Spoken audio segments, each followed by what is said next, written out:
Welcome to Blue Marble Defenders story number 34, titled Noggin-ball. Chapter 1, Foul-orama. Folks, your WZMR broadcaster Helen has never seen the likes of this. It's the bottom of the final inning of a game that refuses to end. For some, it feels like we've had 2 outs and a runner on first for the whole afternoon. The normally hard-hitting Red Sox shortstop Rookie has fouled off 12 pitches in a row. The count had been 2-2 for what seems like an eternity. If this goes on much longer, the umpire will be obligated to rotate the Dublin Dodgers pitcher out for having thrown more than 75 pitches. Ha! And most of them have gone to a single batter. I sure hope bored fans don't pick up and go home. Rookie was exasperated to yet again not get a good piece of the ball. Another foul ball. Sheesh. The count's been 2-2 for an eternity. This pitcher's floating in some pretty nice ones, but something's wrong with me. What gives? Maybe my eyes imagining the thing sail out of the park instead of focusing hard on it. Here we go again, folks. The windup, the pitch, and this time Rookie swings and connects. It's a sharp line drive down the left field line. Oh, but it lands in foul territory. Predictable, I guess. That's consecutive foul ball number 13. This time, I bet the pitcher is glad that hummer of a hit didn't land in fair territory. It would have gone for a double at least, but I see that foul ball did wake up the outfielders because 3 of them just moved 4 or 5 steps toward the left field line, expecting Rookie to pull the ball. The pitcher continues to work fast, and I imagine he's hoping to blow a final strike past Rookie. Here comes the same old 2-2 pitch, but this time Rookie takes it for ball 3. At least we've had some change, however small. But boy, this foul ball situation is even getting to me, and I'm paid to watch the game. The catcher runs to the mound, chats with the pitcher, flips the ball into his mitt, and jogs back behind the plate. The pitcher places his foot on the rubber, stares at the batter, moves into a slow wind-up. Here it comes, and pow! Jumpin' jackfish! Rookie smacked a smoking line drive that sails over the first baseman's head. The umpire signals a fair ball. The right fielder is nowhere near it because he had shifted toward left. Man, oh man, that hit has a powerful spin. It's outrunning the fielder and pulling him into foul territory. He reaches the ball just as Rookie approaches second base. Whoa! Now the third base coach is waving Rookie on. The second baseman cuts off from the right fielder's throw. Rookie is now just a step from third base, but oops! The second baseman fires to third anyhow. Oh, Jello! The throw's wild and heading past the Dodgers bench. Rookie sees it and dashes toward home. The left fielder chases the ball, shags it, and wings it toward the plate. The throw will be wide, but it's too late anyhow. In a moment, Rookie will cross the plate standing up. Folks, 2 steps from now, Rookie will bring the boredom of 13 foul balls in a row to a dramatic end. You know, he seldom hits to the opposite field, but the Dodgers gave him a big opening and he drove a truck straight through it. As the Dodgers stare forlornly, Rookie takes a high leap and lands on home plate with both feet. But hey, something strange is happening. Rookie hasn't moved off the plate. His teammates have surrounded him, cheering at the top of their lungs, but Rookie's just standing on the plate like a statue. His eyes are blank, like they're focused on something distant. He's still not moving. His father, the man everyone calls Pops, has been taking care of the gear at the Red Sox bench, and he's jogging over to see what's wrong. Chapter 2, A Deep Place Far, Far Away. Home plate supported only Rookie's outward shell. The moment after his 2-footed landing on the plate, the inner Rookie had descended through a portal to a huge cavern hidden deep inside Earth's crust. Wow. It was like I just jumped down through the plate. And what's this? Lights? Air filled with red and blue laser beams rotating as though they're cleansing it? Vibrations? Synchronized to my heartbeat? Whoa, I didn't know I could do that. I thought only Olympic gymnasts could do triple somersaults. And just by thinking about it, don't know where I am, but I like it. What's that? A number 13 made out of what? Whipped cream? Floating through the air at me? Ha! Why not? I'm floating too. Chocolate is starting to drip. I'll just stick my tongue out and catch it. Yum! The best. The stuff I missed just circles back up and drips down again. Woo-wee! Tastes out of this world. I've done something right. You have, young man. You have descended through the tune-up pipe portal to Dimension 13, the dominion of those who persist. The deep liquid voice arrived from a falling swirl of chocolate. This chocolate was now growing into a twisting, pulsating funnel cloud. The funnel cloud had read his mind, spoken, and filled the air with the sweet aroma of chocolate. Rookie's head felt invaded by that, and he was confused. He closed his eyes, shook his head, and opened his eyes again. Huh? How's that now? 13 foul balls in a row was remarkable. It says you need a bodily coordination tune-up, but it also demonstrates persistence of the highest order. Dimension 13 exists to aid those who have demonstrated such persistence. You are among the people who will achieve great things and advance world society. Do you agree to stay and talk with us? Yes, sir. Madam. Young man, please be at ease and have no concern about having descended to this place that few ever see. I've brought you here to meet someone who can give you advice on how to deal with situations that challenge even the most skilled and persistent humans. May I? The deep voice was interrupted. First, the lasers all turned bright red. They took on dramatic patterns and accelerated their movements. Then the air's pleasant chocolate aroma disappeared, and a loud, eerie, grating siren filled the air. The sound was so ominous, it might have signaled killer snakes were invading. The funnel cloud stopped rotating, raised the volume of his voice to compensate for the siren, and said in a rapid cadence, "Young man, an emergency has arisen. My colleague and I must attend to it. I regret this, but we must return you immediately to earthly life without our counsel. Please go back with this tiny morsel of our message. When your eyes and hands lose their harmony, think of music. Perhaps the music chocolate brings you." The erratic lasers had nearly halted Rookie's thought processes, and he was almost deafened by the eerie siren. The chocolate funnel cloud resumed rotating, and it moved straight toward him. It quickly enveloped his whole body in a dark, gooey, sweet liquid. He could see and feel nothing. Chapter 3. Back to Reality. Pops was worried. He placed his hands on Rookie's shoulders. Rook was perspiring profusely. Pops gently shook him. Rook's eyes remained glazed until he blinked, and then he shook his head. Rookie's teammates had been concerned about his blank gaze, but now they lit up, laughed, gave a cheer, and patted him on the back. 10 minutes later, Pops closed the field's gate, and the two started walking toward home. Rookie said, "Gee, Pops, I went out of this world when I stepped on home plate. I was having a crazy dream in the daylight. It was all about what to do when you lose your coordination, like when I hit on those foul balls. I'm not sure what this thing was telling me.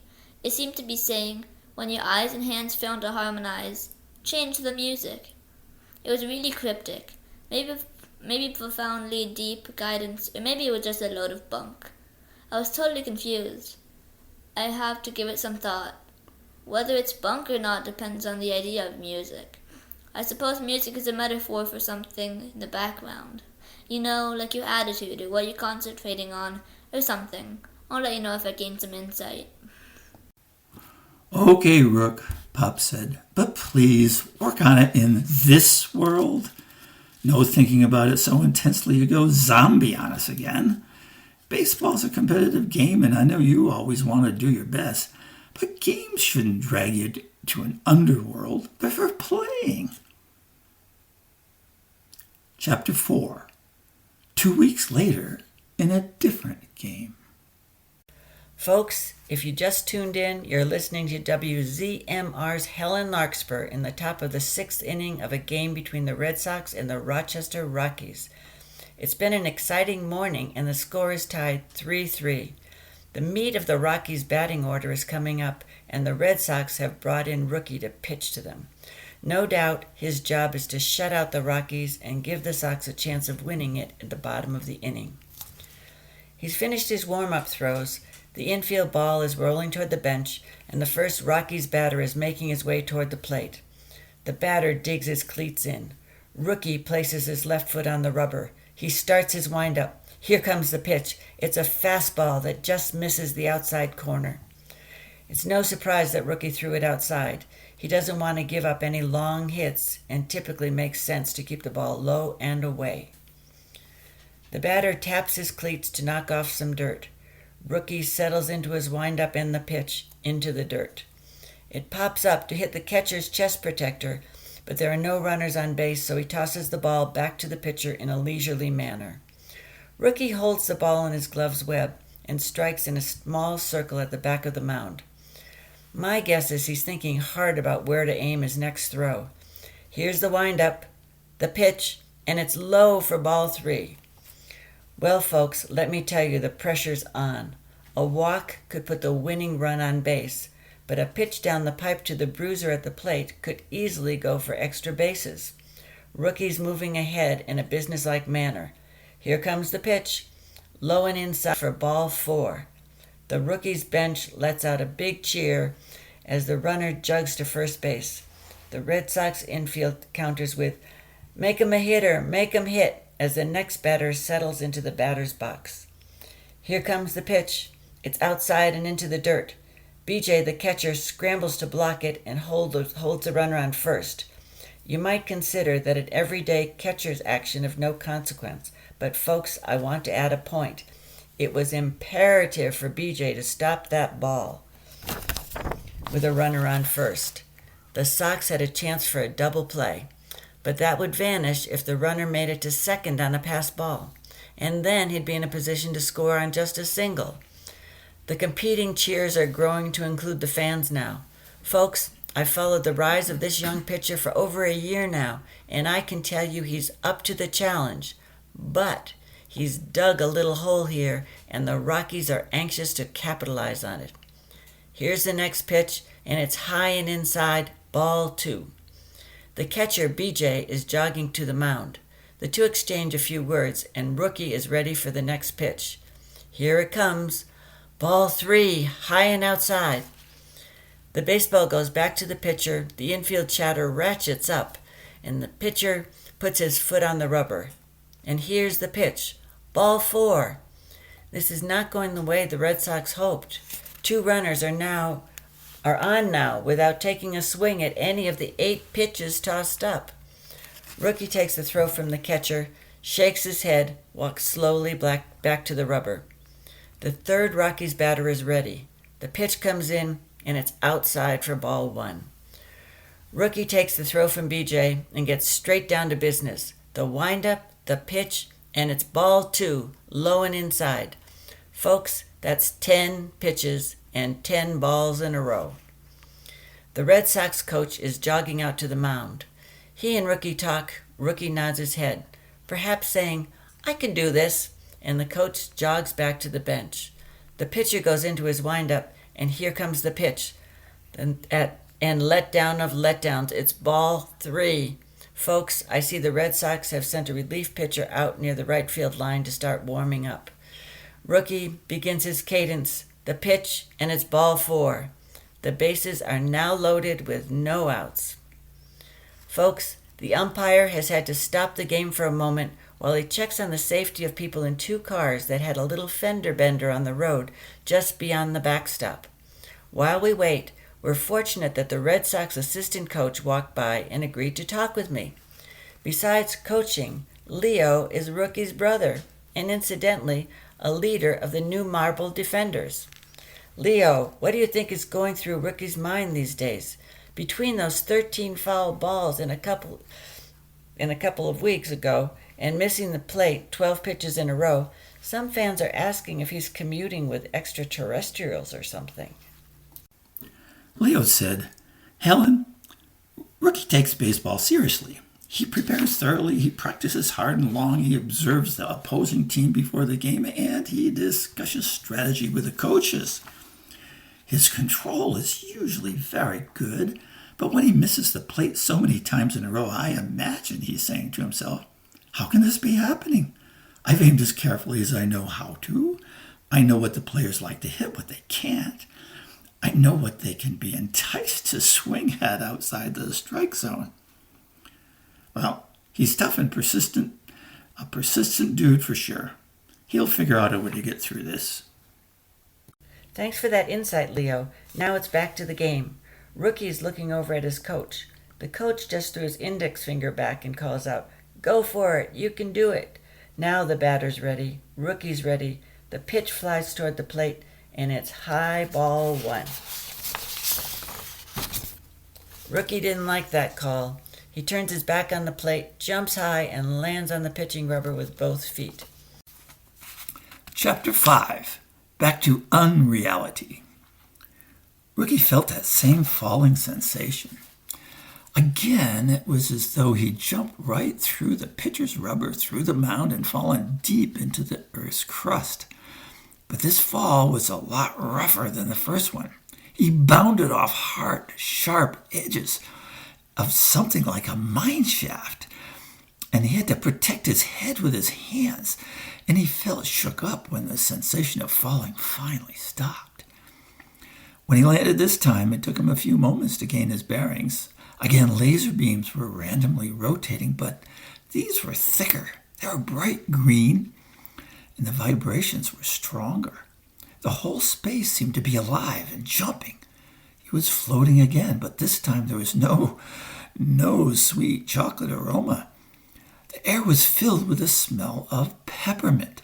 It wasn't like spearmint gum or peppermint candy. It was strong and harsh, like the peppermint oil his mom kept in her medicine cabinet for head colds and opening sinuses. The smell was pungent and powerful. The peppermint air felt like it could make his eyes water or burn the hair off his arms. Now, feeling anxious, he floated in the acrid peppermint atmosphere without direction until his body sensed something approaching. The lasers confused his vision, but his gut knew something was coming. Then he saw it. It appeared innocuous at first sight, but he knew if he could propel its way through the overpowering air, that thing must be forceful and perhaps dangerous. Then he saw it. It was a small, bright green object. At first it looked like the size of a pea, and it was zooming directly toward his face at great speed. It grew as it came closer. The pea became ominous, and now it was bigger than a basketball. He could see it pulsing like it had a powerful heartbeat. Coming. It became the size of a refrigerator. He'd be smashed. But it stopped abruptly, a meter from his face. He stared. He said nothing. He took 3 deep breaths, and then the refrigerator-sized ball exploded. Green fireworks shot into the air with some pieces of green shrapnel missing him by only a few centimeters. The explosion left a swirling green funnel cloud. Then a familiar, deep, liquid voice intoned, young man, I welcome you again to Dimension 13. The voice trailed off and then resumed. But this time, You reached us through the perfection pipe. That one's a very rough ride. Perfection seeking is a rocky road, and you can get beat up pretty badly. In my view, it's a road best not taken. But young man, you've achieved admirable skill in baseball, and you're here because you're persistent. So we'll see if we can help. Can you take the time to listen? Rookie hadn't expected to answer questions. He just stared. But when the green funnel started pulsing, he responded with a nod. Young man, a human has a noggin and a body, making it both a cerebral thinking creature and a physical action creature.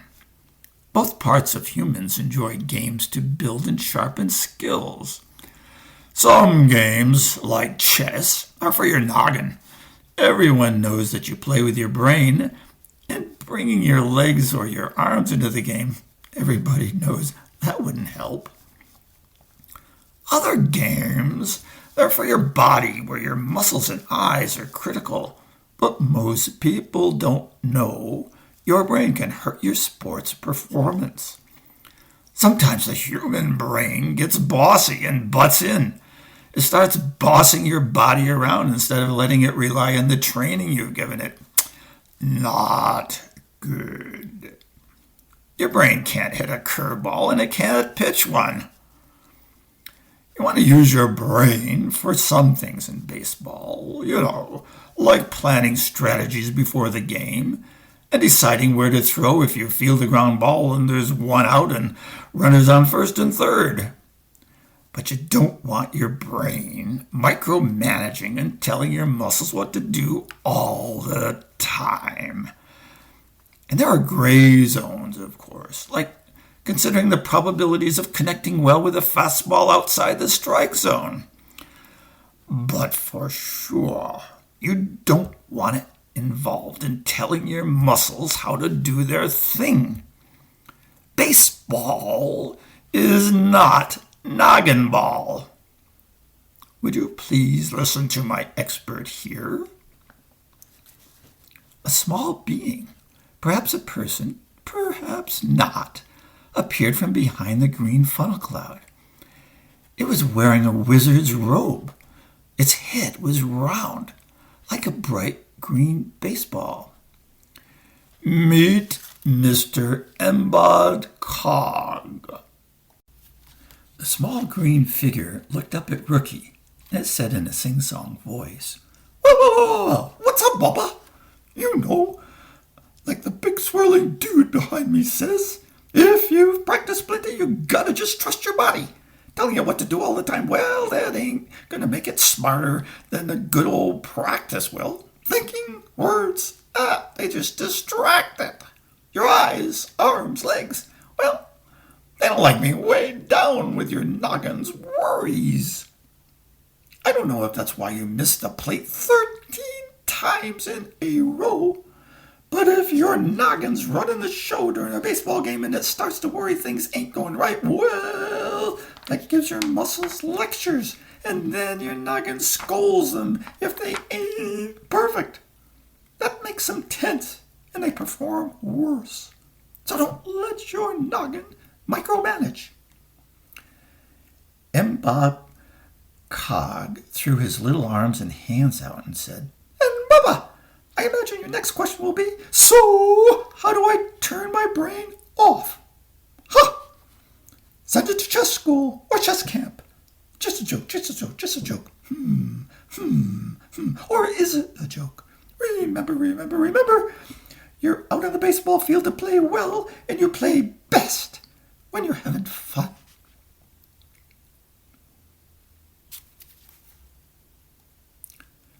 Having fun, not criticizing yourself, got it? Rookie had listened with his mouth open, amazed that a little green character was spouting advice. When he didn't reply to the question, Embod said, Hey, look, sorry if I sound like I'm giving you a lecture, But you didn't bump your way down to perfection pipe for nothing. That brain in your noggin must be one tough case. It thinks it's hot stuff and can get away with bossing your body whenever something important is happening. Let me tell you about a player who bumped down here yesterday with bloody scrapes and bruises. He told me he was shoved into the pipe by a Monsieur Paragon.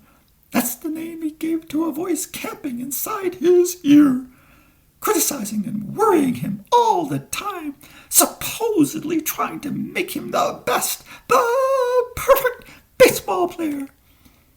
Monsieur Paragon was telling him to tweak a muscle here, snap his wrist stronger there, and focus his eye on the catcher's mitt and throw even harder. We refer to Monsieur Paragon's type of chatter as noggin noise. Perhaps you've had to put up with that kind of inner criticizing and second-guessing yourself. When you're listening to noggin noise, your body's harmony goes off-key. You lose the rhythms you built through practice. Your muscle coordination goes bye-bye. And we all know your eyes, arms, hands, and fingers need to work together when pitching a ball or swinging at one. Down here in Dimension 13, we advise imagining aromas as a way to overcome noggin noise. Ha! I can see in your eyes that conjuring up a flavor in your head sounds really weird and maybe impossible. Well, Bubba, please just hear me out. We first brought you down here because your 13 fouls in a row told us your hitting was off. You smelled the chocolate aroma, but the boss didn't have time to explain. Well, here's the deal. Chocolate gives you a positive mindset. Its sweetness tells your muscles to harmonize like its own cocoa and sugars do. That harmony also relaxes you at the plate. But chocolate also has a little bit of caffeine, and that sharpens your senses. When you have a bat in your hand, those are the two things you most need. I know you know how to hit when your eye is sharp and your muscles are harmonized. Rookie raised his eyebrows, nodded, and broke into a smile. Embod wagged his index finger in acknowledgement and said, "Take a deep sniff now. Powerful air, eh? Gives you the feeling you'll do what it says, I bet. Well, peppermints for the toughest cases of noggin noise. The stuff that makes a pitcher second-guess himself and try to aim the ball instead of simply throwing it. Raw peppermint has a caustic punch that'll shock your noggin and blows the noise out of the way. Imagine that smell. Breathe it deeply and bring it into your sinuses. When you can imagine the smell of peppermint and make your head feel like it's burning from the inside, that means you've got it. Conjuring smells ain't easy. Almost everyone needs training to feel peppermint's full power. But hey, you make your body practice its tasks in baseball, and you should treat your imagination the same. And remember, the time to practice is not when you've gotten yourself into a tight spot. There may be other ways to break out of slumps, but flooding your mind with those flavors at the right moment, well, it has worked for some pretty big baseball stars. And it might work for you. But if you can't make it work, just keep on being yourself. Hey, you got a great self. You're already a great baseball player, and you're persistent in achieving your goals. Just remember, Bubba, play baseball, not Noggin-ball. Chapter 6. After the wake-up call. His friend BJ patted Rookie's backside, took a half step around him, and slammed the ball down into his glove. "Wake up, man, and get this thing over the plate. Don't walk in the winning run."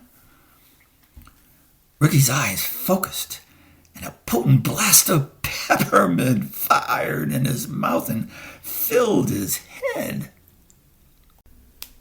Got it, BJ. From now on, every pitch has eyes. As BJ jogged back behind the plate, Rookie's own eyes turned toward the dugout. Coach's cap was pulled low over his eyes, but his concerned expression was showing. Rookie's foot rocked on the rubber. He started a slow windup, threw a fastball, and the batter watched it go by. Strike! The ball came back hard and fast from BJ, and the rookie wasted no time with a slow windup. He fired. The batter swung for the fences and missed by a mile. The Red Sox infield erupted with, "Shut him down, Rook! Shut him down, Rook!" Rookie knew it was on him to dig the Sox out of the hole he dug himself. The 3 base runners he'd walked were never out of his mind. Now he started to worry about them. He said to himself, maybe I should try to just nick the outside corner. Or maybe I could give the ball more spin by snapping my wrist harder. Maybe I should toss a changeup or what? Then his nostrils burned like a bonfire. A rush like pure peppermint extract brought a tear to one eye. He clenched his teeth and said to himself, Noggin, this ball has eyes. Take a seat and watch it fly. Rookie took a deep breath. His body went into its fast windup. His arm fired without being told. A high hard one blazed across the plate. The umpire raised the thumb of his right hand. Strike 3, you're out. The Red Sox grandstand erupted like a volcano. The Sox fielders from right field to third base gave out whoops, and BJ shot out from behind the plate holding the ball with his thumb in his forefinger and depositing it carefully into Rookie's glove. The next batter dug in. Rookie's first pitch was a ball inside. The batter smashed the next pitch, but straight to the mound. In a flash of a powerful single bounce, the ball was in the web of Rookie's glove. His hand pulled it out. His arm fired to BJ for the force at home. BJ fired to first. All of a sudden, the terrible, terrible top of the 6th inning was history. Rookie jogged to the bench, surrounded by the infielders. He'd been up 3 times, with 2 singles and a walk, and he was slated to be the first batter in the bottom of the 6th. The team was psyched to have escaped the top of the inning without a single run scoring. But Rookie wasn't sanguine because he'd noticed the Rockies had brought in their ace closer, Jimmy John. The tall, muscular pitcher had struck out the side 2 innings straight in the last time the Sox had faced him, and he'd heard that the WZMR's broadcaster had declared that that guy had the Red Sox number. As a first batter, Rookie would set the tone for the rest of the lineup. As he watched Jimmy John warm up, Rookie was calm. His mind was quiet, just observing, not evaluating, not seeking clues and analyzing. But Rookie wasn't so relaxed that his mind was sleepy or his muscles were flabby. He was ready. He tapped the plate gently, dug in his cleats, flexed his knees, cocked his bat, and watched the windup. The situation was tense, but he was here to play ball, not to tie himself in knots. The first pitch came in low and outside, close enough to swing at, but wide enough to miss. The next pitch was a fastball coming at the inside corner. His eyes followed it. His hand gripped the bat tight. He didn't think. His eyes locked onto the ball and his arm swung the bat. It's a towering line drive. Helen here. I know it's impossible, but woo-hoo, that ball looks like it could climb forever. The left fielder backpedals. Now he turns his back on the plate, runs and watches it over his shoulder. But he's not getting that ball. It's starting a downward trajectory. There's a skidding first bounce, and it's still outrunning the left fielder. Rookie's on his way to second. He's rounded it, and the left fielder still hasn't caught up to the ball. He's got it now, and his throw is on its way to the cutoff man. But Rookie is already well on his way to the plate. It's over, folks. The Red Sox take the Rockies by 1 run on a homer in the bottom of the 6th inning. Whew! What an unusual game. Drama that had us holding our breath a couple of times, and winning hit that will go down in the record books. But, fans, I hope you heard the sound of that hit. It was remarkable. The crack of the bat bounced off the back of my WZMR broadcasting booth like the crunch of Space Spud's potato chip. As I end this broadcast, I can tell you beyond a doubt that everything is in its proper place and all's right with the world. The end.